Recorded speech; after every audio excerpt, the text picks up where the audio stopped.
Hello, ladies and gents, and welcome back to Next Year Insights. Let me ask you something. Have you ever noticed how your personality subtly changes depending on who is watching? At work, you may appear confident and composed. With friends, you become more relaxed and humorous. With family, perhaps a little more vulnerable.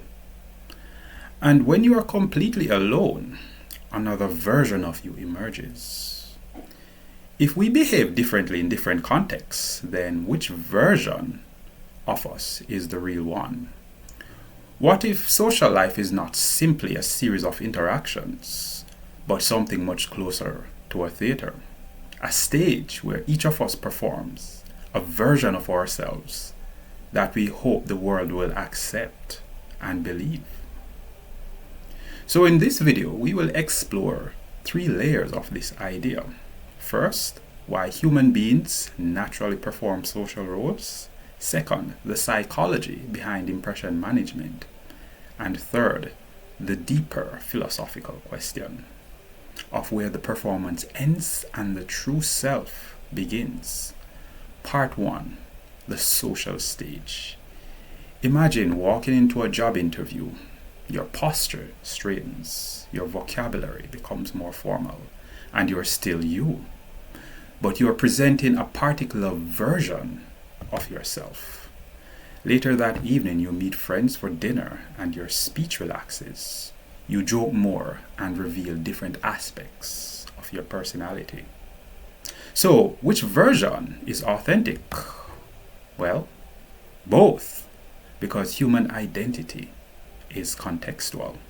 We adapt ourselves depending on the social stage we're standing on. Part 2, front stage and backstage. On the front stage, we perform for an audience.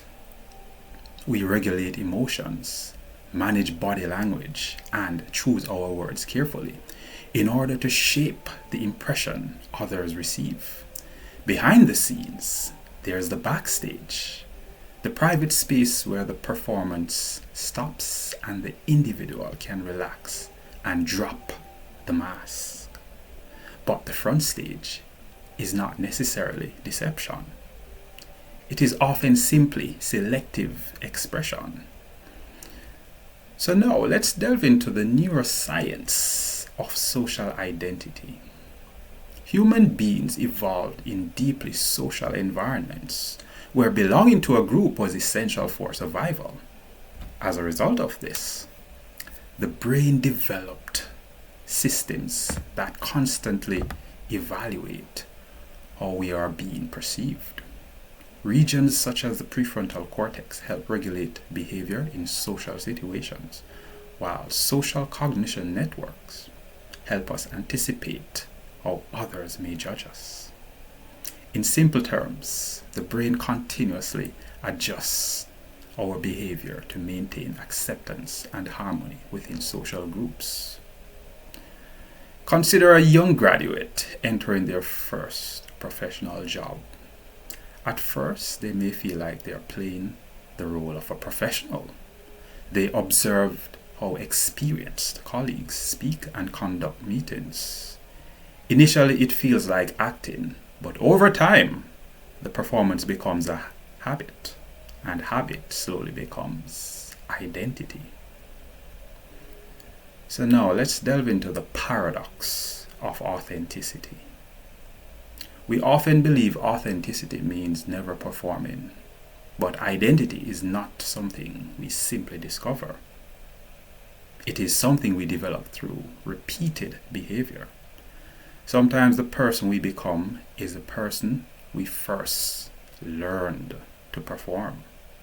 Confidence often begins as intentional behavior, but repetition strengthens neural pathways until the role becomes natural.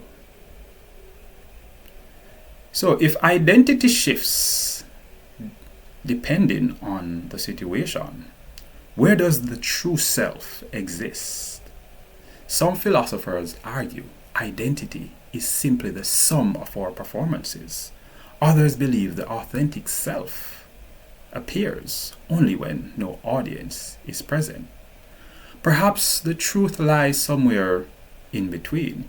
Human beings are adaptive as we're always navigating different social stages. Final insight. Life may indeed resemble a theater, not because everyone is pretending, but because we are constantly shaping who we are becoming through the roles we practice and the identities we rehearse. So in closing, I'd like to leave this reflection with you. The next time you notice yourself adjusting how you speak or behave, pause and ask yourself a simple question. Am I pretending, or am I practicing the person that I'm truly becoming?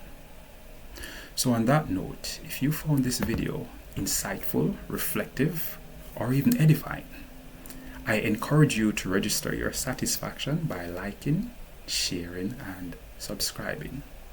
Here on Next Year Insights, I share weekly perspectives on mindset, communication, psychology, and neuroscience informed performance. So until next time, keep moving towards your next year. Take care. Bye-bye.